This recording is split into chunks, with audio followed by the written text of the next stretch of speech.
Hello, the Art Monarch here today, your daily dose of drawing. So, I started out wanting to make an abstract ship. Like yesterday, I made an abstract eyeball vortex. This one here is more of a floating tank city. Or maybe not a floating city, maybe it's a movable city with legs, mechanical, industrialized parts on the bottom that can retract and go back into the ship. So that's kind of the idea. It's a moving city, which I don't think that's been done in real life. Someone's got to get on that. There are huge vehicles with moving parts that can go a long distance, excavation machines, but I haven't seen a city that moves. I'm sure there are cities that can float in the water and move that way, but what I'm talking about is a city that can stand up and walk across the desert thousands of miles.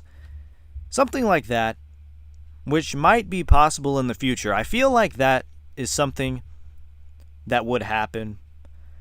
There's one thing that I looked up. It's called Neom, Neom, in Saudi Arabia. It's a futuristic, almost cyberpunk city. It's a smart city, which honestly I wouldn't want to live in, really. I'm not a real fan of being surveyed 24/7 constantly, although we already kind of are by our phones and cameras, and really that's already a thing.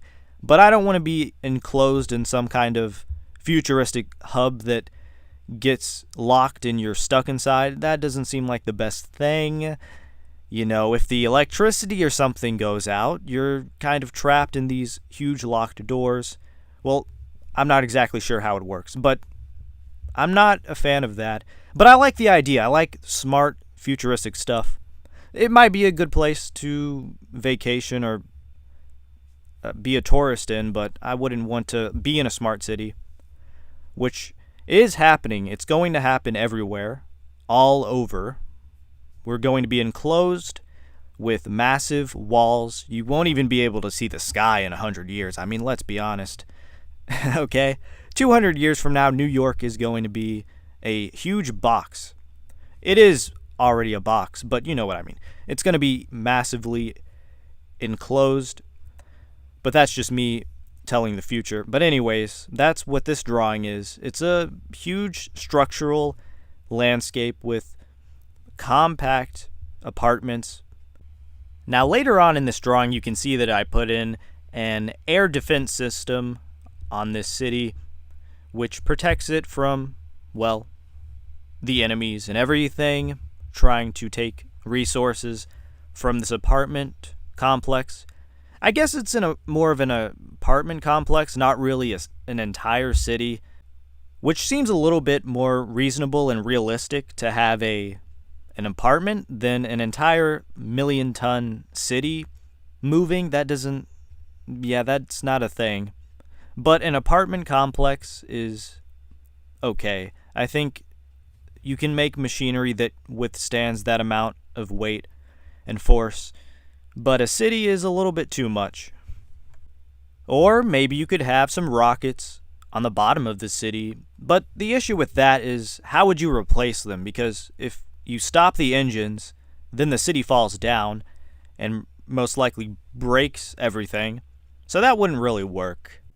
Or you could have some gigantic chopsticks on the side of the city that catch the base, and then also ones that overhang in sort of like a claw machine, something like that.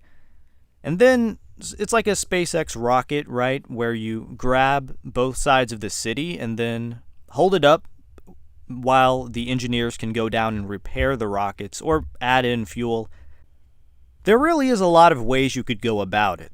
And that's what I like. I like talking about the ideas, getting the juices flowing inside of your brain, and thinking about things that you normally would not. Because that is the first step to creativity and drawing, is thinking outside of the box. Thinking, obviously a lot of this stuff would not function or work in real life.